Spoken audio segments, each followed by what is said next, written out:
السلام علیکم ورحمۃ اللہ وبرکاتہ۔ نحمدہ ونصلی علی رسولہ الکریم، اما بعد فاعوذ باللہ من الشیطان الرجیم، بسم اللہ الرحمن الرحیم۔ رب اشرح لی صدری ویسر لی امری واحلل عقدۃ من لسانی یفقہوا قولی، رب زدنی علما، اللہم فقہنا فی الدین، اللہم انی اسألک ایمانا لا یرتد ونعیما لا ینفد ومرافقۃ محمد صلی اللہ علیہ وسلم فی اعلیٰ جنت الخلد، آمین یا رب العالمین۔ انشاءاللہ آج سے ہم کتاب فضائل القرآن ہم پڑھیں گے، صحیح بخاری۔ اس سے پہلے میں آپ کو ایک تابعی کی ایک کال پڑھ کے سنانا چاہتی ہوں رمضان کے حوالے سے۔ عبدالعزیز بن ابی رواد رحمہ اللہ یہ اپنے دور کے لوگوں کے متعلق یہ نقل کرتے ہیں ایک دعا کہ رمضان آنے سے پہلے وہ یہ دعا کیا کرتے تھے، اللہم اظل شہر رمضان وحضر فسلمہ لی وسلمنی فیہ وتسلمہ منی۔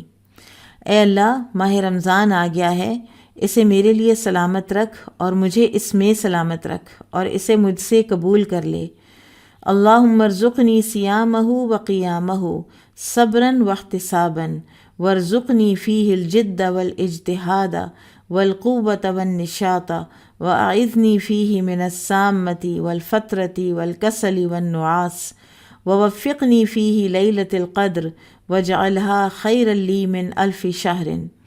اے اللہ، مجھے اس کے روزے رکھنے اور اس کا قیام نصیب فرما اور مجھے اس میں سنجیدگی، محنت، قوت اور چستی عطا فرما، اور مجھے بوریت، تھکاوٹ، سستی اور نیند سے پناہ میں رکھ، اور مجھے لیلۃ القدر میں عبادت کی توفیق عطا فرما، اور اس رات کو میرے لیے 1000 مہینوں سے بہتر بنا دے۔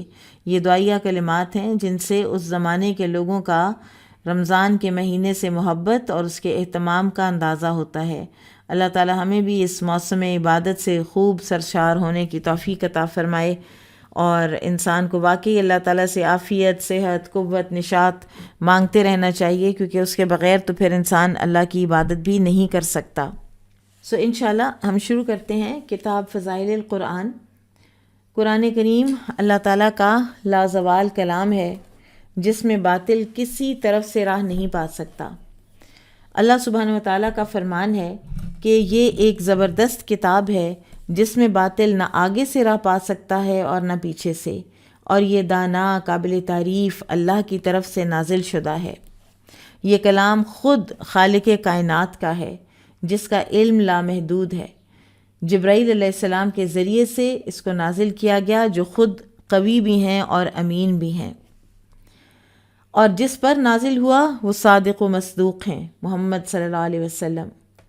پھر اس کی حفاظت کی ذمہ داری خود اللہ رب العزت نے اٹھائی ہے، چنانچہ نزول کے بعد اسے اوراق میں اور سینوں میں محفوظ کر لیا گیا۔ اس لیے قرآن میں کمی بیشی کرنے کی کسی میں ہمت نہیں، اور نہ ہی باطل کسی طرف سے دخل اندازی کر سکتا ہے۔ پھر یہ قرآن ایمان لانے والوں کے لیے ہدایت اور شفا ہے، اور نہ ماننے والوں کے لیے گمراہی اور گمراہی میں مزید اضافے کا باعث ہے۔ اللہ سبحانہ و تعالیٰ کا فرمان ہے، آپ کہہ دیں کہ یہ قرآن ایمان لانے والوں کے لیے ہدایت اور شفا ہے، اور جو ایمان نہیں لاتے ان کے کانوں میں بوجھ اور آنکھوں پر پٹی ہے۔ بہرحال قرآن حکیم اس لیے نازل کیا گیا کہ اہل ایمان اس پر عمل کریں، زندگی سنواریں، آخرت بنائیں، اس کے حلال کو حلال اور حرام کو حرام سمجھیں، اور اس کی تلاوت کریں تاکہ قیامت کے دن اللہ تعالیٰ کے ہاں ان کے لیے حجت اور سفارش بن جائے یہ قرآن۔ رسول اللہ صلی اللہ علیہ وسلم نے فرمایا، یہ قرآن یا تو تیرے لیے نجات کی دلیل اور یا تیرے خلاف حجت بن جائے گا۔ جو بھی شخص اس کو پڑھے گا، اس پر عمل کرے گا، تو اللہ تعالیٰ نے اس کے متعلق تو یہ ضمانت دی ہے کہ وہ دنیا میں گمراہ نہیں ہوگا اور نہ ہی قیامت کے دن مصیبت میں پڑے گا۔ لہٰذا اللہ سبحانہ و تعالیٰ قرآن میں فرماتے ہیں کہ جس نے میری ہدایت کی پیروی کی وہ گمراہ نہیں ہوگا اور نہ ہی بدبخت ہوگا، اور جس نے اس سے روگردانی کی اس کی دنیا تنگ و تاریک کر دی جائے گی اور آخرت میں اسے نابینا اٹھایا جائے گا۔ ارشاد باری تعالیٰ ہے، جو میرے ذکر یعنی قرآن سے منہ موڑ لے گا تو اس کی زندگی تنگ پڑ جائے گی اور قیامت کے دن ہم اسے اندھا کر کے اٹھائیں گے۔ لہٰذا بندہ مسلم کو چاہیے کہ وہ قرآن مجید کے فضائل و مناقب کے ساتھ اس کے حقوق اور آداب کو بھی مد نظر رکھے۔ اور امام بخاری رحمہ اللہ نے امت مسلمہ کی رہنمائی کرتے ہوئے اس کتاب میں احادیث کلیکٹ کر کے اس کا حق ادا کیا ہے۔ اب عنوان تو فضائل قرآن ہے، لیکن فضائل قرآن کے علاوہ قرآن کے جو علوم ہیں، قرآن سائنسز ہیں، ان کا بھی احاطہ کیا ہے امام بخاری رحمہ اللہ نے۔ مثلا نزول قرآن، جمع قرآن، کتابت قرآن، 7 احرف، تالیف قرآن، فضائل قرآن، اعجاز قرآن اور آداب قرآن۔ آداب قرآن میں امام بخاری نے جن امور کا احاطہ کیا ہے ان میں تلاوت، ترتیل، حفظ، تعلیم، عمل اور دعوت قرآن ہے۔ ان تمام عنوانات کو پڑھنے کے بعد پتہ چلتا ہے کہ امام بخاری فقیہ امت ہی نہیں بلکہ ایک مصلح امت بھی ہیں۔ اب یہ ہماری ذمہ داری ہے کہ قرآن کریم کو پڑھیں اور اس کی تعلیمات پر عمل کریں تاکہ قیامت کے دن اس کی سفارش کے حقدار بن سکیں۔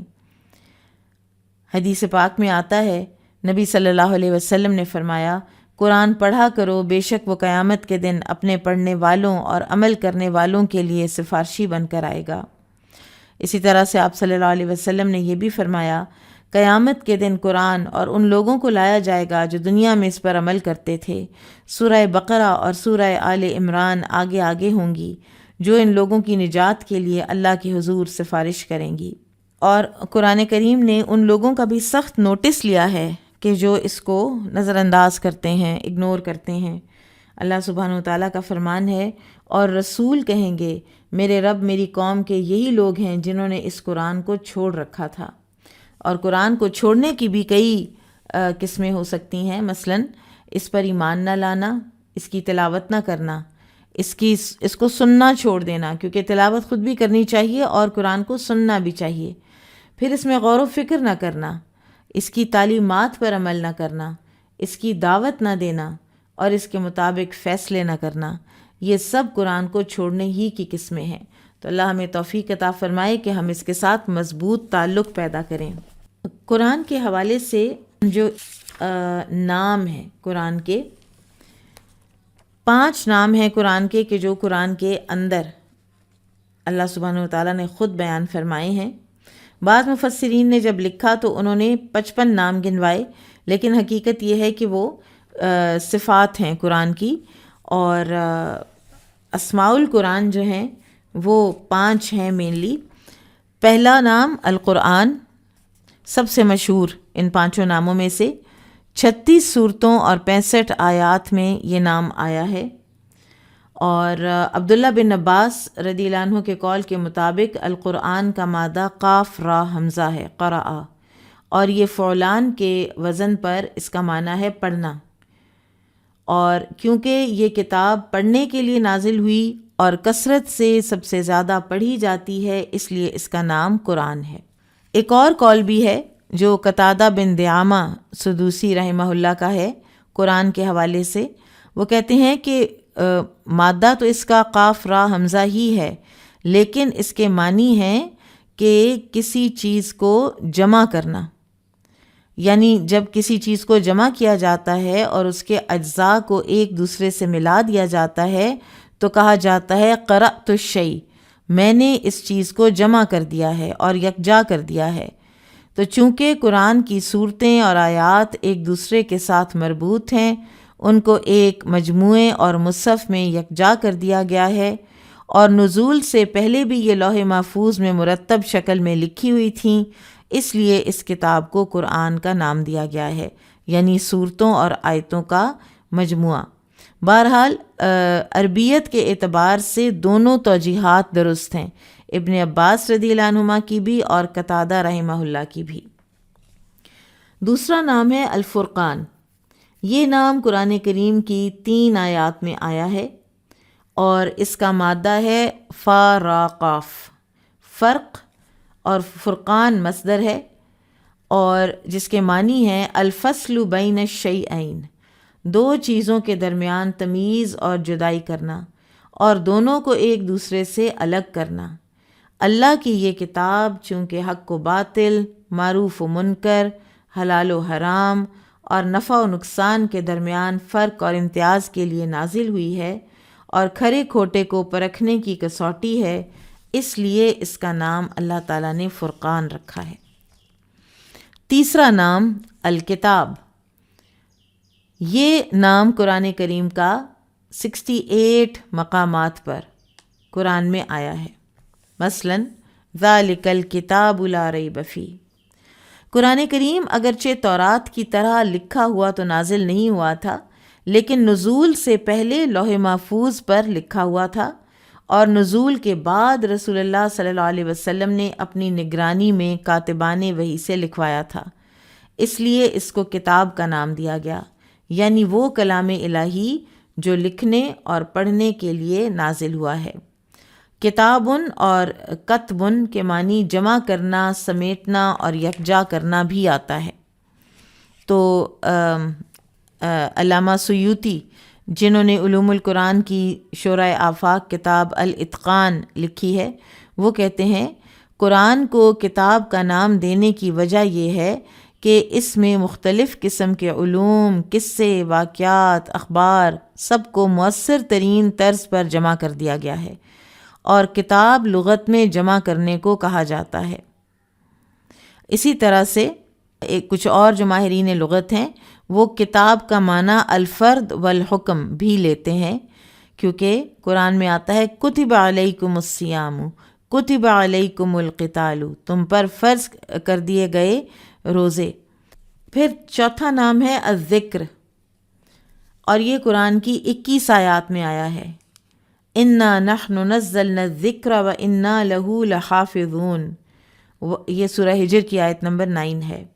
وانزلنا الیک الذکر، النحل 44۔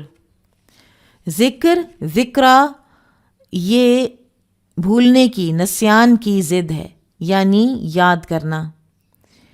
اس لغوی معنی کی مناسبت سے الذکر کے معنی ہیں یاد دہانی، نصیحت اور یادداشت۔ قرآن حکیم چونکہ اللہ کی عظمت اور کبریائی اور آخرت کے وعد و وعید کو یاد دلانے والی اور خواب غفلت سے بیدار کرنے والی کتاب ہے، اس لیے اس کا نام الذکر رکھا گیا ہے۔ دوسری وجہ یہ بھی ہے کہ قرآن کریم کتب سابقہ اور انبیاء سابقین اور پچھلی امتوں کے حالات اور ان کے علوم اور حکم کی یادداشت ہے، اس لیے بھی اس کا نام الذکر ہے۔ اسی وجہ سے اس کتاب کو مہیمن بھی کہا گیا ہے۔ اور پانچواں نام تنزیل، ابن جریر الطبری نے تو اس کو اسماء القرآن میں شمار نہیں کیا، انہوں نے تو 4 ہی بتائے تھے، لیکن جامعہ الازہر کے جو مشہور علوم القرآن کے استاد ہیں محمد عبدالعظیم الزرقانی، انہوں نے اپنی کتاب مناہل العرفان فی علوم القرآن میں تنزیل کو قرآن کریم کا 5واں نام قرار دیا ہے۔ تنزیل الکتاب لا ریب فیہ من رب العالمین، اور اس کی وجہ یہ ہے کہ تاکہ اس کو تصنیف سے الگ کیا جائے۔ تصنیف کسی مصنف کی کتاب، کسی فلسفی کی، کسی شاعر کا دیوان، کسی پارلیمنٹ کا منظور کردہ دستور، کچھ بھی ہو سکتا ہے، لیکن یہ اللہ کی نازل کردہ کتاب ہے، جیسا کہ حدیث میں آتا ہے وَفَضْلُ كَلَامِ اللَّهِ عَلَى سَائِرِ الْكَلَامِ كَفَضْلِ اللَّهِ عَلَى خَلْقِهِ، اللہ کے کلام کی فضیلت دوسرے تمام کلاموں پر ایسی ہے جیسا کہ خود اللہ کی برتری اس کی مخلوق پر ہے۔ اور پھر ہمیں یہ بھی پتہ ہونا چاہیے کہ قرآن کا جو ٹیکسٹ ہے عربک اور اس کے جو معنی ہیں، دونوں کے اعتبار سے قرآن وہی ہے۔ رسول اللہ صلی اللہ علیہ وسلم نے جو ایکسپلینیشنز دی ہیں ہمیں، وہ بھی وہی ہے، اور قرآن وہی مطلوب ہے، اور جو نبی صلی اللہ علیہ وسلم کی ایکسپلینیشنز ہیں وہ وہی غیر مطلوب ہیں۔ اب ہم کچھ احادیث دیکھ لیتے ہیں، اسی طرح ہم انشاءاللہ روزانہ کچھ علوم القرآن تھوڑا بہت پڑھیں گے انشاءاللہ۔ میں نے آپ کو بتایا تھا کہ یہ کتاب علوم القرآن مولانا گوہر رحمان کی ہے، اس میں سے ہم کچھ جگہوں سے علوم القرآن بھی ساتھ کے ساتھ پڑھتے چلے جائیں گے۔ کتاب فضائل القرآن، قرآن مجید کے فضائل و مناقب اور حقوق کا بیان۔ باب کیف نزل الوحی واول ما نزل، وحی کا نزول کیسے ہوا اور سب سے پہلے کیا نازل ہوا۔ قال ابن عباس المہیمن الامین، ابن عباس نے کہا رضی اللہ عنہما کہ المہیمن امین کے معنی میں ہے۔ قرآن مہیمن ہے پچھلی کتابوں کی، انجیل کی، تورات کی اور زبور کی، اور جو بھی صحیفے آئے ان کی مہیمن ہے، ان کی نگران ہے، ان کو واچ کرتی ہے، ان میں سے جو حق بات ابھی تک موجود ہے اس کی تصدیق کرتی ہے، اور تحریف شدہ جو ہے اس کو یا درست کرتی ہے یا اس کی تردید کرتی ہے۔ القرآن امین علی کل کتاب قبلہ، قرآن اپنے سے پہلے ہر آسمانی کتاب کا امین اور نگہبان ہے۔ یہ سورۃ المائدہ کی آیت نمبر 48 میں یہ بات آئی ہے۔ اور اس آیت کریمہ کے مطابق قرآن کریم اپنے سے پہلے اترنے والی کتابوں کی تصدیق بھی کرتا ہے اور ان کا محافظ و نگران بھی ہے، یعنی دوسری کتابوں کے لیے کسوٹی ہے، کرائیٹیرین ہے۔ مثلاً اگر گزشتہ کتابوں میں کوئی مضمون قرآن کریم کے مطابق ہے تو وہ حق ہے، اگر کوئی مضمون قرآن کے خلاف ہو تو پھر وہ تحریف شدہ ہے، یعنی چینج ہو چکا ہے، جیسے عقیدہ تثلیث، ٹرینٹی کا عقیدہ عیسائیت میں جو آ گیا ہے۔ جس کے متعلق قرآن خاموش ہے اس کے متعلق مسلمانوں کو بھی خاموش رہنے کا ہی حکم دیا گیا ہے۔ قرآن کے نگہبان ہونے کا مطلب یہ ہے کہ آسمانی کتابوں میں جو کچھ ان کے ماننے والوں نے تحریف کی ہے، قرآن کریم اس کی نشاندہی کر کے اصل مضمون سے آگاہی بخشتا ہے۔ مثلاً موجودہ تورات میں ہے کہ موسیٰ علیہ السلام کا ہاتھ برس کی بیماری کی وجہ سے سفید تھا، جبکہ قرآن میں آتا ہے کہ موسیٰ علیہ السلام کا ہاتھ بطور معجزہ سفید ہو جاتا تھا، بغیر کسی تکلیف کے اور بغیر کسی بیماری کے۔ تو یہ سورۃ النمل آیا 12 میں آتا ہے۔ اس اعتبار سے قرآن مجید مہیمن ہے، یعنی سابقہ آسمانی کتب کا نگہبان اور پاسبان ہے۔ قال حدثنا عبید اللہ بن موسیٰ عن شیبان عن یحییٰ عن ابی سلمۃ قال اخبرتنی عائشۃ وابن عباس قال لبث النبی صلی اللہ علیہ وسلم بمکۃ 10 سنین ينزل علیہ القرآن وبالمدینۃ 10 سنین۔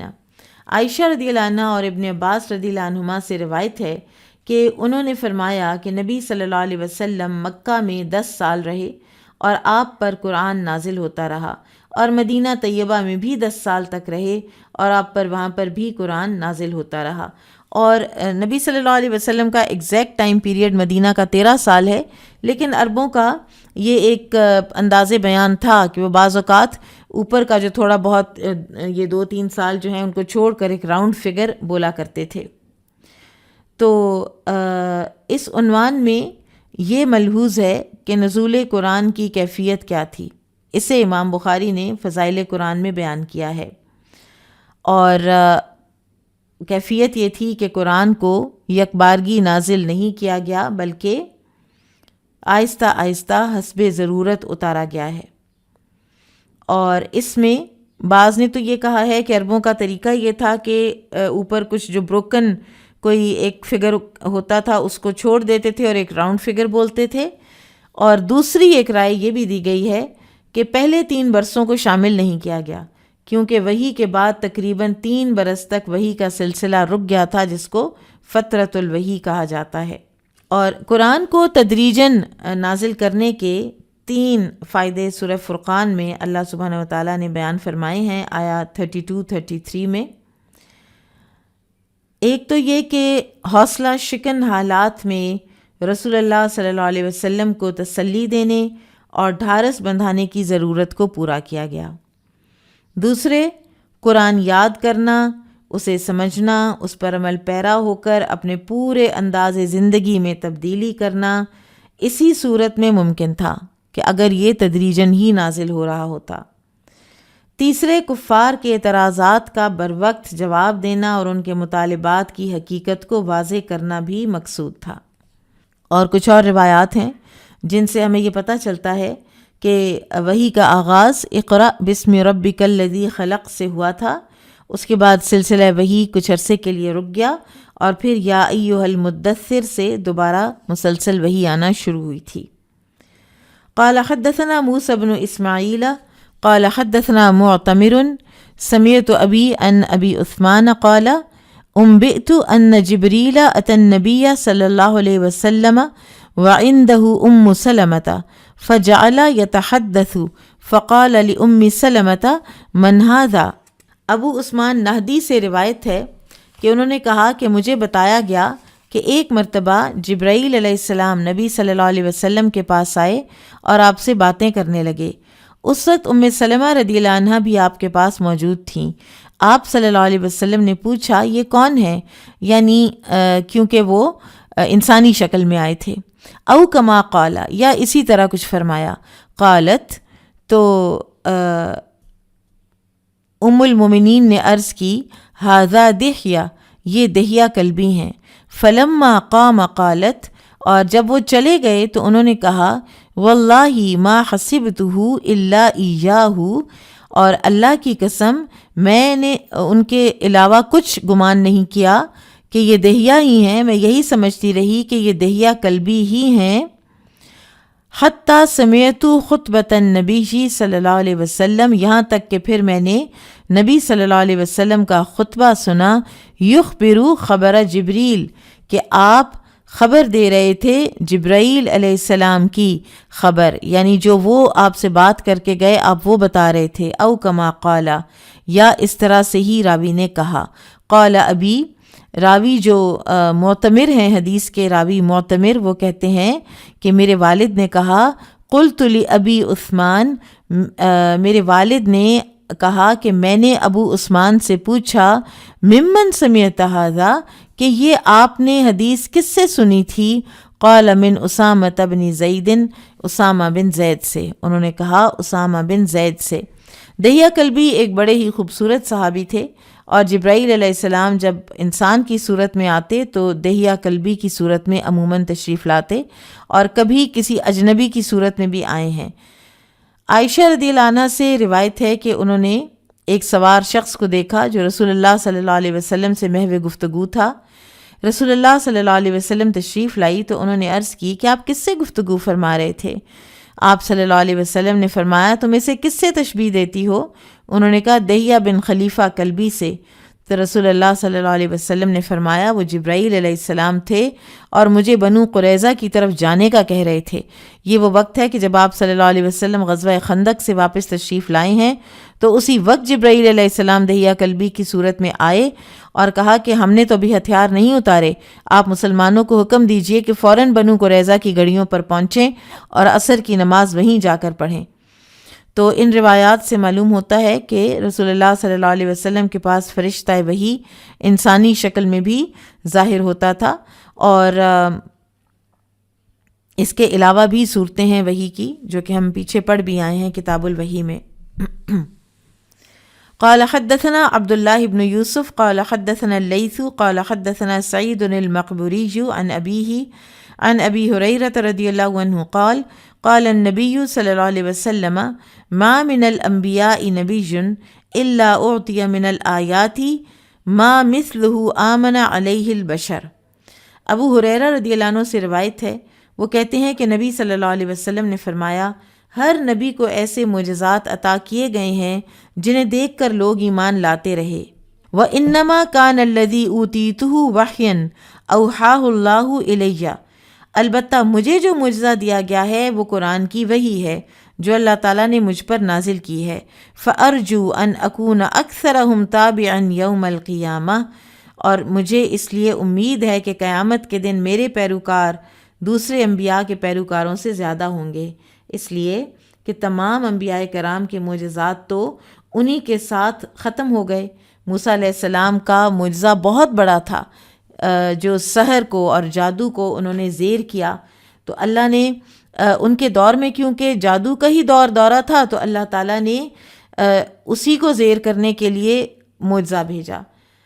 عیسیٰ علیہ السلام کے زمانے میں گریک جو یونانی طب ہے اس کا بڑا رواج تھا اور لوگ اس سے بڑے امپریس تھے، تو اللہ تعالیٰ نے ایسے معجزات عطا فرمائے کہ اس وقت کے بڑے بڑے طبیب بھی حیران ہو گئے کہ مردے کو ہی زندہ کر دینا، یا کوڑھی کو ٹھیک کر دینا، یا ماں کے پیٹ سے اندھے پیدا ہوئے کو بینا کر دینا۔ تو لیکن جب یہ انبیاء کرام دنیا سے رخصت ہوئے تو ساتھ ہی ان کے معجزات بھی ختم ہو گئے، اور قرآن اپنی فصاحت و بلاغت میں اور اپنے مضامین میں اور اپنے انداز بیان میں یہ ایک ایسا معجزہ ہے کہ جس نے رہتی دنیا تک کے لیے قائم رہنا ہے۔ تو اس لیے آپ صلی اللہ علیہ وسلم نے فرمایا کہ میں امید کرتا ہوں کہ میری امت کے پیروکار سب سے زیادہ ہوں گے، کیونکہ قرآن تو چلتا رہے گا اور آنے والے اس کو مانتے رہیں گے، پڑھتے رہیں گے اور اس پر ایمان لاتے رہیں گے۔ آج تو کرسچینٹی دنیا کا سب سے بڑا ریلیجن ہے اور اسلام فاسٹسٹ گروئنگ ریلیجن ہے، اور نبی صلی اللہ علیہ وسلم کی اس امید کے مطابق انشاءاللہ قیامت کے دن جو لارجسٹ ریلیجن ایمرج ہوگا وہ اسلام ہی ہوگا انشاءاللہ۔ اور پھر آپ دیکھیے کہ قرآن کا جو اعجاز ہے وہ یہ ہے کہ بار بار قرآن میں یہ چیلنج کیا گیا ہے کہ اس جیسی کتاب، اس جیسی ایک آیت، اس جیسی صورت، اس جیسی 10 صورتیں لے کے آؤ اگر تم سچے ہو اس بات میں، اس دعوے میں کہ یہ کتاب رسول اللہ صلی اللہ علیہ وسلم نے خود لکھ لی ہے۔ قال حدثنا عمرو بن محمد قال حدثنا یعقوب بن ابراہیم قال حدثنا ابی عن صالح بن کیسان عن ابن شہاب قال اخبرنی انس بن مالک رضی اللہ عنہ ان اللہ تعالی تابع على رسوله صلی اللہ علیہ وسلم قبل وفاته حتى توفاه اکثر ما كان الوحی ثم توفی رسول اللہ صلی اللہ علیہ وسلم بعد۔ انس بن مالک رضی اللہ عنہ سے روایت ہے، وہ فرماتے ہیں کہ اللہ تعالیٰ نے اپنے رسول صلی اللہ علیہ وسلم پر آپ کی وفات سے پہلے مسلسل وحی اتاری، اور آپ کی وفات کے قریبی زمانے میں تو بہت وحی نازل ہوئی، پھر اس کے بعد رسول اللہ صلی اللہ علیہ وسلم وفات پا گئے۔ تو ابتدا میں اقرأ بسم ربک الذی خلق کے بعد ایک مدت تک وحی موقوف رہی، پھر وحی کا سلسلہ شروع ہوا۔ مدینہ طیبہ میں ضروریات زیادہ ہوئیں تو وحی کا نزول بھی زیادہ ہو گیا، اور لگاتار آپ کی وفات تک وحی نازل ہوتی رہی۔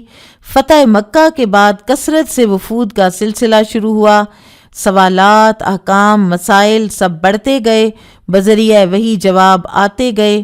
پھر اسلامی فتوحات کا سلسلہ بڑھا تو معاملات اور مقدمات کے پیش نظر قرآن کریم مزید زیادہ نازل ہونا شروع ہوا، اور مکہ مکرمہ میں نزول وحی کے دوران لمبی صورتیں نازل نہیں ہوتی تھیں۔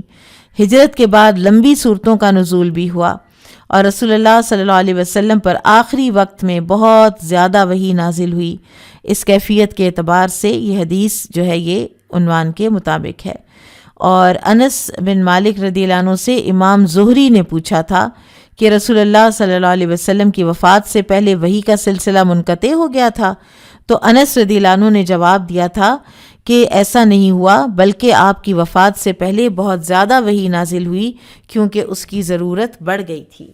قال حدثنا ابو نعیم قال حدثنا سفیان عن الاسود بن قیس قال سمعت جندبا يقول اشتكى النبي صلی اللہ علیہ وسلم فلم يقم لیلة او لیلتین۔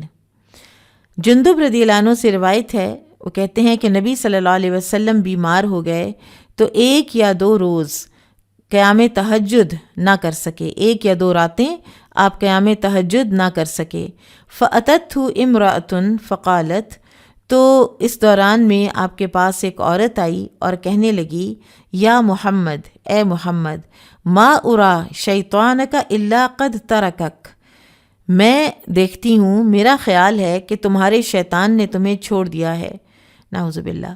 فانزل اللہ تعالی عز وجل، تو اللہ عز وجل نے نازل فرمائی آیت سورہ والضحی واللیل اذا سجا ما ودعک ربک وما قلی، روشن دن کی قسم اور رات کی جب وہ چھا جائے، آپ کے رب نے نہ آپ کو چھوڑا ہے اور نہ ہی وہ آپ سے خفا ہوا ہے۔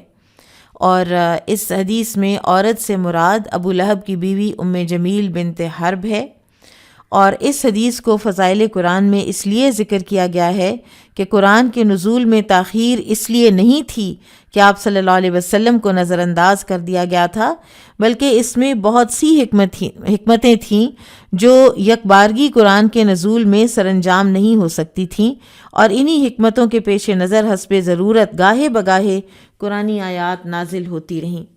اور یہ اللہ سبحانہ وتعالیٰ کی ایک عنایت اور رحمت بھی ہے نبی صلی اللہ علیہ وسلم کے لیے کہ قرآن بتدریج ہی نازل ہوا۔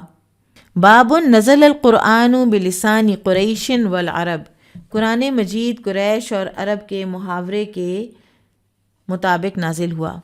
قرآنً عربیًا یوسف 2، بلسان عربی مبین الشعراء 195، یعنی قرآن عربی زبان میں ہے اور یہ کہ یہ قرآن واضح عربی زبان میں ہے۔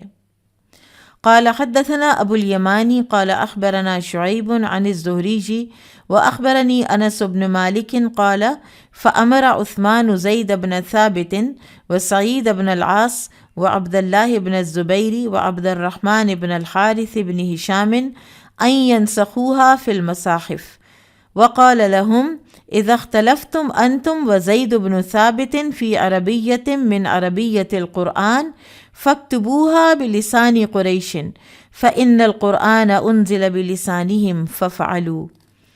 انس بن مالک رضی اللہ عنہ سے روایت ہے، انہوں نے کہا کہ عثمان رضی اللہ عنہ نے زید بن ثابت، سعید بن عاص، عبداللہ بن زبیر، عبد الرحمن بن حارث بن ہشام رضی اللہ عنہم کو حکم دیا کہ وہ قرآن کریم کو کتابی شکل میں لکھیں، اور انہیں ہدایت دی کہ جب تمہارا زید بن ثابت رضی اللہ عنہ سے قرآن کے کسی محاورے میں اختلاف ہو تو اس لفظ کو قریش کے محاورے کے مطابق لکھنا، کیونکہ قرآن کریم قریش کے محاورے پر نازل ہوا ہے، چنانچہ انہوں نے ایسا ہی کیا۔ اب یہ ہے کہ قرآن حکیم جو ہے یہ ابتداً 7 لغات میں اجازت تھی اس کو پڑھنے کی، کیونکہ رسول اللہ صلی اللہ علیہ وسلم نے یہ اجازت طلب کی تھی کہ میری قوم اس کی متحمل نہیں ہے کہ ابھی صرف ایک ہی لغت میں یہ سارے عرب قریش کی لغت پر اکٹھے ہو جائیں۔ تو کچھ ایسے بھی قبائل تھے جیسے تمیم، قحطان وغیرہ کہ جن کی لغت کے کچھ الفاظ کی اجازت تھی پڑھنے کی، قرآن کو اس لغت میں پڑھنے کی۔ اب یہ جو متفرق صورتیں اور آیات تھیں اور مختلف لغات کے ساتھ تھیں، تو یہ صحیفہ جو ہے یہ وہ ہے کہ جس کو ابو بکر صدیق رضی اللہ عنہ نے جمع کروایا عمر رضی اللہ عنہ کے کہنے پر، اور یمامہ میں جب بہت سے حفاظ شہید ہوئے تو یہی خدشہ ہوا کہ کہیں قرآن جو ہے وہ بھول نہ جائے خدا نخواستہ، تو اس کو لکھ لینا چاہیے، کتابی شکل میں یکجا کر لینا چاہیے۔ تو یہ تدوین قرآن انشاءاللہ ہم پڑھیں گے اس کے بارے میں کہ کن کن مراحل سے گزرتی ہوئی یہ ہوئی۔ بہرحال اس وقت عثمان رضی اللہ تعالیٰ عنہ کے دور میں یہ جو نسخہ تھا یہ سیدہ حفصہ رضی اللہ عنہ کے پاس موجود تھا۔ تو حذیفہ بن یمان نے آذربائیجان وغیرہ میں جہاد کرتے ہوئے یہ دیکھا کہ بہت سے لوگ جو ہیں وہ قرآن کے پڑھنے میں جو لغت کا فرق ہے اس میں ایک دوسرے سے لڑ رہے ہیں، اور قریب ہے کہ ایک دوسرے سے اتنا اختلاف ہو جائے کہ قتل و غارت ہی ہونی شروع ہو جائے۔ تو انہوں نے آ کر اس چیز کی طرف توجہ دلوائی عثمان رضی اللہ عنہ کی۔ تو عثمان رضی اللہ عنہ نے، آپ دیکھیں ایک ویژنری لیڈر کا یہی طریقہ ہوتا ہے کہ جب ان کو ایک بات سمجھ آ جائے کہ یہ کام اب کرنے کا ہے تو پھر اس کی ٹیم بن جائے اور پھر فوراً وہ کام کرنا شروع کر دیا جائے۔ تو ایک ٹیم بنا دی گئی، اور زید بن ثابت ہی نے تب بھی جمع کیا تھا، ہیڈ وہی تھے کمیٹی کے، اور ابھی بھی ہیڈ زید بن ثابت ہی تھے، لیکن آپ جانتے ہیں کہ زید بن ثابت انصاری ہیں۔ اور عثمان رضی اللہ تعالیٰ عنہ نے ایک انسٹرکشن جو دی تھی وہ یہ تھی کہ اگر کوئی عربی کے کسی لفظ کو لکھنے میں کوئی اختلاف ہوا تو لغت قریش والا لفظ جو ہے وہ لکھا جائے گا، کیونکہ قرآن انہی کی زبان میں انیشلی انہی کی زبان میں نازل ہوا ہے، نبی صلی اللہ علیہ وسلم خود قریش میں سے تھے۔ تو جیسے پھر ایک اختلاف جو ہوا وہ التابوت کا جو لفظ ہے، التابوت فیہ سکینۃ من ربکم والا جو لفظ ہے، اس کو گول تا کے ساتھ زید بن ثابت کا خیال تھا کہ لکھنا چاہیے۔ تو عبداللہ بن زبیر اور ان کے جو ساتھی تھے انہوں نے کہا اس کو بڑی والی تا کے ساتھ لکھا جائے۔ تو جب معاملہ عثمان رضی اللہ عنہ کے سامنے پیش ہوا تو انہوں نے فرمایا کہ اسے التابوت یعنی بڑی تا کے ساتھ ہی لکھا جائے، کیونکہ قریش کا محاورہ یہی ہے۔ قال حدثنا ابو نعیم قال حدثنا حمام قال حدثنا عطاء وقال مسدد قال حدثنا يحيى عن ابن جريج قال اخبرني عطاء قال اخبرني صفوان بن يعلى بن امیہ ان يعلى كان يقول، یعلا بن امیہ سے روایت ہے وہ کہا کرتے تھے لیتنی ارا رسول اللہ صلی اللہ علیہ وسلم حین ينزل علیہ الوحی، وہ کہتے تھے کہ کاش میں رسول اللہ صلی اللہ علیہ وسلم کو اس وقت دیکھوں کہ جب آپ پر وحی نازل ہو رہی ہو۔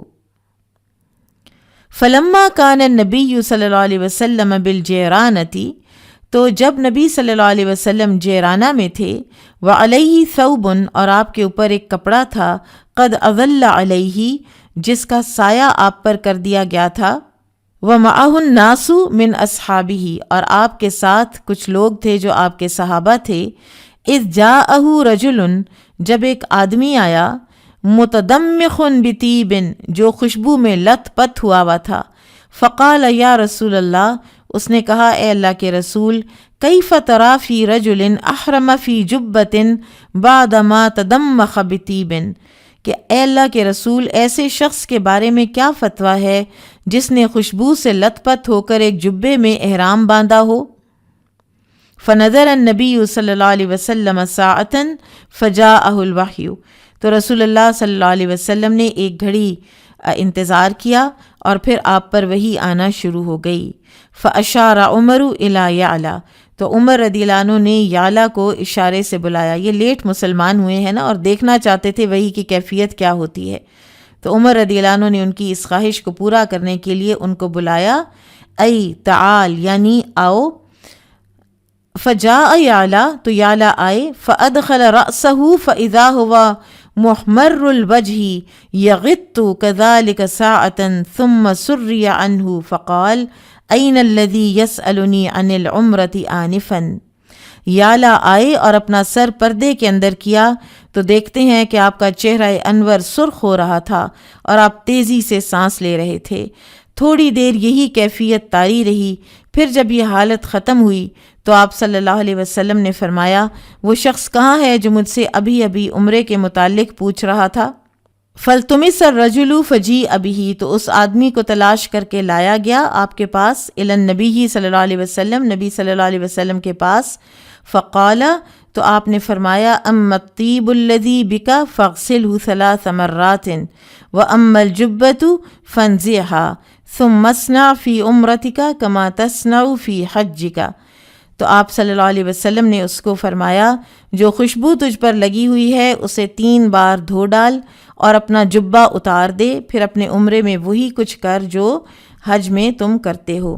امام بخاری رحمہ اللہ کا اس حدیث سے مقصود یہ ہے کہ قرآن و سنت ایک ہی وحی اور ایک ہی زبان میں ہے، اور وہ یہ کہ یہ لغت قریش کے ساتھ خاص نہیں بلکہ عام زبان میں ہے، کیونکہ رسول اللہ صلی اللہ علیہ وسلم نے اس دیہاتی کو عربی زبان میں وہی جواب دیا جو بذریعہ وحی آپ پر نازل ہوا، اور وہ جواب قطعی طور پر قریش کے محاورے کے مطابق نہیں تھا، کیونکہ وہ سائل قریشی نہیں بلکہ عام دیہاتی تھا۔ تو اس لیے امام بخاری اس حدیث کو یہاں پر یہ بات ثابت کرنے کے لیے لائے ہیں کہ قرآن لغت قریش کے علاوہ بھی پڑھا جاتا تھا اور لغات میں بھی۔ بابو جمع القرآن، قرآن مجید کو جمع کرنا، یعنی جو عثمان رضی اللہ تعالیٰ عنہ کے دور میں جمع ہوا ہے، اس سے پہلے جو تدوین ہوئی ہے ابو بکر اور عمر رضی اللہ عنہما کے ایما پر، اور اب پھر عثمان رضی اللہ عنہ کے زمانے میں۔ قال حدثنا موسى بن اسماعیل عن ابراہیم بن سعد قال حدثنا ابن شہاب عن عبید بن السباق ان زید بن ثابت رضی اللہ عنہ قال ارسل الی ابو بکر الصدیق مقتل اہل الیمامۃ فاذا عمر بن الخطاب عنده قال ابو بکر رضی اللہ عنہ۔ زید بن ثابت سے روایت ہے، وہ کہتے ہیں کہ جنگ یمامہ کے بعد ابو بکر رضی اللہ عنہ نے مجھے بلا بھیجا، اس وقت عمر رضی اللہ عنہ بھی ان کے پاس موجود تھے۔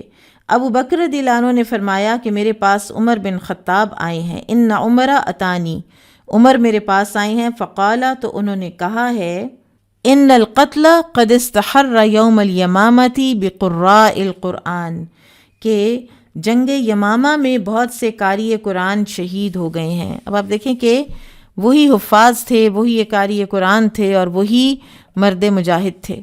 وَإِنِّي اخشا، اور عمر کہتے ہیں کہ مجھے اندیشہ ہے، ان استحر القتل بالقراء بالمواطن، کہ اگر قراء کی شہادت کا سلسلہ اسی طرح جاری رہا، فَيَذْهَبُ كَثِيرٌ مِّنَ الْقُرْآنِ، تو قرآن کریم کا بہت سا حصہ بھی ان کے ساتھ ہی جاتا رہے گا۔ وَإِنِّي أَرَىٰ أَن تَأْمُرَ بِجَمْعِ الْقُرْآنِ، اس لیے میری خواہش ہے کہ آپ قرآن مجید کو جمع کرنے کا حکم دیں۔ قلت لعمر، تو میں نے عمر سے کہا ہے، کیف تفعل شیئا لم یفعلہ رسول اللہ، کیسے میں وہ کام کروں جس کو رسول اللہ صلی اللہ علیہ وسلم نے نہیں کیا۔ قال عمر، تو عمر نے کہا، ھذا واللہ خیر، اللہ کی قسم یہ تو کار خیر ہے۔ فلم یزل عمر یراجعنی حتی شرح اللہ صدری لذلک، تو زید بن ثابت کو ابو بکر رضی اللہ عنہ فرما رہے ہیں کہ عمر مجھے یہ بار بار کہتے رہے یہاں تک کہ اللہ نے اس مسئلے میں میرا سینہ بھی کھول دیا ہے۔ وَرَأَيْتُ فِي ذَلِكَ الَّذِي رَأَى عمر، اور اب میری بھی وہی رائے ہے جو عمر کی رائے تھی۔ ایک اچھا لیڈر جو ہے وہ اپنے ساتھیوں کی بات سنتا ہے، مانتا ہے، اس کے مطابق کر بھی لیتا ہے۔ قال زید، تو زید کہتے ہیں، قال ابو بکر، ابو بکر نے کہا، انک رجل شاب عاقل، کہ تم ایک نوجوان اور عقل مند آدمی ہو، لا نتہمک، ہم تمہیں کسی معاملے میں کوئی تہمت بھی نہیں لگاتے، وقد کنت تکتب الوحی لرسول اللہ صلی اللہ علیہ وسلم، اور تم رسول اللہ صلی اللہ علیہ وسلم کے لیے وحی لکھتے بھی تھے، فتتبع القرآن فاجمعہ، تو تم قرآن جو ہے اس کی جستجو کرو اور اس کو پوری محنت کے ساتھ جمع کرو۔ فواللہ لو کلفونی نقل جبل من الجبال، تو زید کہتے ہیں اللہ کی قسم اگر یہ مجھے کہتے، میری ذمہ داری لگاتے کہ پہاڑ کو اپنی جگہ سے ہٹاؤ، ما کان اثقل علی مما امرنی بہ من جمع القرآن، تو وہ مجھ پر آسان تر ہوتا اس سے کہ مجھے جو انہوں نے حکم دیا قرآن کو جمع کرنے کا، اتنی بڑی ذمہ داری۔ قلت، میں نے کہا، کیف تفعلون شیئا لم یفعلہ رسول اللہ صلی اللہ علیہ وسلم، آپ لوگ وہ کام کیسے کر سکتے ہیں کہ جس کا رسول اللہ صلی اللہ علیہ وسلم نے جس کو نہیں کیا؟ قال هو واللہ خیر، انہوں نے کہا یہی اللہ کی قسم خیر ہے۔ فلم یزل ابو بکر یراجعنی حتی شرح اللہ صدری للذی شرح له صدر ابی بکر وعمر رضی اللہ عنہما، وہ کہتے ہیں کہ وہ مجھ سے تکرار کرتے رہے حتیٰ کہ اللہ تعالیٰ نے اس کام کے لیے میرا بھی سینہ کھول دیا جس کے لیے ابو بکر رضی اللہ عنہ اور عمر رضی اللہ عنہ کا سینہ کھولا تھا۔ فتتبعت القرآن اجمعہ من العصب واللخاف وصدور الرجال، وہ کہتے ہیں چنانچہ میں نے قرآن مجید کی تلاش شروع کر دی اور میں اسے کھجور کی شاخوں، باریک پتھروں اور لوگوں کے سینوں کی مدد سے جمع کرنے لگا، یعنی جہاں جہاں لکھا ہوا تھا۔ حتی وجدت آخر سورۃ التوبہ مع ابی خزیمۃ الانصاری لم اجدها مع احد غیرہ لقد جاءکم رسول من انفسکم عزیز علیہ ما عنتم، کہ حتیٰ کہ سورہ توبہ کی آخری آیات مجھے ابو خزیمہ رضی اللہ عنہ کے پاس سے ملیں، یہ آیات ان کے علاوہ کسی اور کے پاس نہ تھیں، یعنی ریٹن نہ تھیں، زبانی تو آتی تھیں لیکن وہ ریٹن کی گواہی بھی ساتھ ساتھ لیتے تھے۔ فکانت الصحف عند ابی بکر حتی توفاہ اللہ، اور یہ صحیفے جمع کرنے کے بعد پھر ابو بکر رضی اللہ عنہ کے پاس رہے یہاں تک کہ اللہ تعالیٰ نے ان کو وفات دے دی۔ ثم عند عمر حیاتہ، پھر عمر رضی اللہ عنہ کے پاس رہے ان کی زندگی میں۔ ثم عند حفصہ بنت عمر رضی اللہ عنہا، پھر اس کے بعد حفصہ بنت عمر رضی اللہ عنہا کے پاس یہ محفوظ ہو گئے۔ آج کے دن ہم اتنا ہی انہی احادیث کو پڑھتے ہیں۔ یہ جو لغات ہیں کہ قریش کی لغات پر جو قرآن لکھا گیا ہے، اور باقی لغات جو تھیں ان میں کچھ جو الفاظ چینجڈ تھے ان الفاظ کو ختم کر دیا گیا، اور لغت قریش میں جس طرح سے ریڈنگ کی گنجائش تھی اس کو باقی رکھا گیا۔ اور اب جو آپ سنتے ہیں 7 قراءات یا 10 قراءات، وہ یہ 7 احرف نہیں ہیں، وہ حرف نہیں ہیں، وہ اب قریش ہی کی جو قراتیں ہیں ان میں جتنا گنجائش تھی وہ اسی سے، کسی نے مدینہ میں پڑھا تو کسی نے کوفہ میں کسی اور ٹیچر سے پڑھا، تو تھوڑا سا فرق کے ساتھ اس کو پڑھا گیا۔ مثلاً سورۃ البقرہ میں ننشزھا کو ننشرھا بھی لکھا گیا ہے، اور دونوں قراتیں درست ہیں، ٹھیک ہے۔ تو جنات تجری تحتها الانہار کو ایک اور مصحف میں عثمان رضی اللہ عنہ کے دور ہی میں جو مصحف لکھوائے گئے تھے ان میں بھی فرق تھا، تھوڑا مختلف قریش کی جو قراتیں ہیں اس کا گنجائش تھی بیچ میں۔ تو ایک میں تھا جنت تجری من تحتها الانہار، ایک تو جنات کو جنت تھا اور من کا اس میں اضافہ بھی تھا۔ تو آج بھی جو مصحف موجود ہے، اگر کوئی پڑھنا چاہے 7 قراءات یا 10 قراءات، تو اس طرح کے مصاحف جو ہیں ان سے پڑھایا جاتا ہے، باقاعدہ اجازہ بھی لیا جاتا ہے اس کا۔ اس میں یہ پہلا پیج ہے، اور اساتذہ کرام یہی فرماتے ہیں کہ جس نے سورۃ البقرہ کے ابتدائی 2 رکوع جو ہیں ان کو 10 قراءات میں پڑھ لیا تو ان کو پھر مشکل نہیں ہوگی باقی قرآن کو بھی سمجھنے میں۔ تو مثلاً یہ جو ائمہ کرام ہیں یہ ہیں نافع، جن کے 2 شاگرد ہیں ورش اور قالون۔ اگلی دفعہ انشاءاللہ آپ کو بتاؤں گی کہ کس کی قرات کہاں زیادہ مستعمل ہے۔ ابن کثیر ہیں، یہ وہ مفسر ابن کثیر نہیں ہیں، یہ اور ابن کثیر ہیں۔ ان کے 2 شاگرد ہیں بزی قنبل، انہی کی روایت آگے چلتی ہے۔ ابو عمر کے شاگرد ہیں دوری سوسی، ابن عمر کے ہیں ابن ذکوان اور ہشام، عاصم کے ہیں شعبہ اور حفص، اور روایت حفص میں ہم پڑھتے ہیں حمزہ، خلف اور خلاد، کسائی، ابو الحارث اور دوری، ابو جعفر، ابن وردان اور ابن جماز، یعقوب، روح اور ربیس، اور خلف کے اسحاق اور ادریس۔ پھر آپ دیکھیے کہ ان میں آپ دیکھیں گے کہ علیہم ہم تو پڑھتے ہیں نا، تو علیہم کو حمزہ اور یعقوب جو امام ہیں انہوں نے علیہم پڑھا ہے، اور یہ دونوں ہی درست ہیں، ٹھیک ہے۔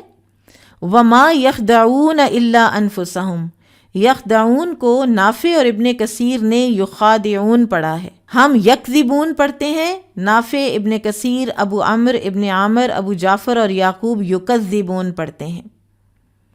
مستہزئون کو مستہزون بھی پڑھا گیا ہے، اور یہ سارا لغت قریش کے اندر ہے، اور کہیں نہ کہیں یہ تفسیر کو بعض علماء جو ہے نا وہ تو یہ کہتے ہیں کہ جس کو یہ ان لغات کا علم نہیں ہے کہ قرآن کو اور کن کن قراتوں میں پڑھا گیا ہے تو وہ تفسیر نہ کرے، اس لیے کہ تفسیر کرتے ہوئے جب آپ کو یہ الفاظ تھوڑے چینجڈ پتہ چلتے ہیں نا تو پھر آپ اس کو تفسیر میں وسعت آتی ہے، آپ کی انڈرسٹینڈنگ میں ڈیپتھ میں اضافہ ہوتا ہے۔ پھر اسی طرح یہ تو الفاظ میں تھوڑی چینجز ہے نا، اسی طرح پڑھنے کے انداز میں ابصارہم تو ابصیرہم بھی پڑھا جاتا ہے، اس کو امالہ کہتے ہیں۔ اس طرح غشاوہ گول تا کا امالہ کرتے ہیں امام کسائی وقف پر، وہ جب بھی وقف آئے گا گول تا پر تو وہ اس کو امالہ کر کے پڑھیں گے، مثلاً وہ پڑھیں گے غشاوہ۔ اسی طرح الناس کو النیس۔ پھر ادغام، جیسے قیل لہم تو ادغام کبیر بھی کیا جاتا ہے، مثلاً اس کو پڑھا گیا ہے قیل لہم، قیل لہم، ٹھیک ہے۔ تو یہ صرف آپ لوگوں کے انٹرسٹ کے لیے۔ اور آج کل الہدا کی طرف سے ایک خاتون ہیں جو زوم پر ایک آن لائن قرات کروا رہی ہیں روایت ورش میں۔ ورش جو ہیں یہ موروکو وغیرہ میں روایت ورش ہے، اور اب تو جو مجمع ملک الفہد ہے ان میں انہوں نے تمام قراتوں کے یہ جو لغت قریش کے اندر ہیں ان کو چھاپنا بھی شروع کر دیا ہے. آپ کو روایت ورش میں اور دوسرے روایتوں میں مل جاتے ہیں قرآن، وہاں سے لے آتے ہیں لوگ. مد چارٹ بھی دکھا دیں. یہ تمام قاری ہیں، آگے ان کے سارے راوی جو شاگرد ہیں، اور پھر کہ یہ مد متصل کو کیسے پڑھتے ہیں، کون توسط کرتا ہے، کون قصر کرتا ہے، کون طول کرتا ہے. اور اسی طرح سے پھر جب پڑھایا جاتا ہے تو پھر ہر ایک کی قرات میں ایک ایک آیت آپ نے پڑھ کے تو اپنے استاد کو سنانی ہوتی ہے.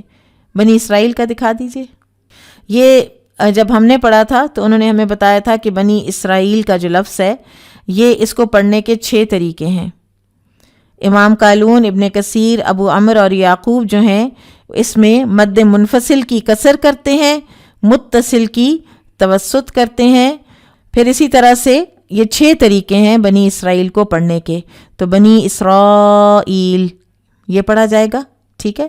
پھر اسی طرح سے بنی اسرائیل بھی پڑھا گیا ہے. آگے آپ دیکھیں تحقیق لکھا ہوا ہے اور تسہیل لکھا ہوا ہے. تحقیق ہے کہ آپ نے جیسا یہ لفظ ہم پڑھتے ہیں بنی اسرائیل ایسے پڑھنا ہے، لیکن بعض ابو جعفر جو ہیں وہ اس کو تسہیل کے ساتھ پڑھتے ہیں. وہ مد منفصل اور متصل دونوں میں قصر کرتے ہیں لیکن ساتھ تسہیل کرتے ہیں. بنی اسرائیل یعنی وہ نہیں کرتے حمزہ کا. اسی طرح ابو جعفر قصر کے ساتھ طول بھی کرتے ہیں متصل کی مد میں، بنی اسرائیل. تو یہ ڈفرینٹ طریقے ہیں بنی اسرائیل کو پڑھنے کے.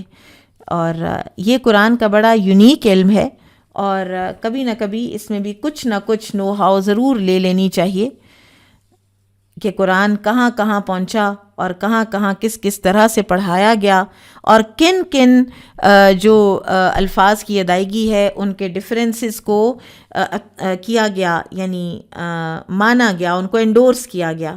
اور اس کا یہ مطلب نہیں ہے کہ ہر آیت میں ہی کوئی نہ کوئی فرق ہے، بس کہیں نہ کہیں فرق ہے. جیسا کہ آپ کو اس نسخے میں دکھایا، جہاں جہاں فرق ہے وہاں وہاں انہوں نے لکھ کر دے دیا ہے کہ فلاں امام ایسے پڑھتے ہیں. تو جو سیکھنے والا ہے وہ پھر ہر طرح سے پڑھ کے تو اپنے استاد کو سناتا ہے. بارک اللہ فیکم. سبحانک اللہم و بحمدک، اشہد ان لا الہ الا انت، استغفرک و اتوب الیک. السلام علیکم و رحمۃ اللہ وبرکاتہ.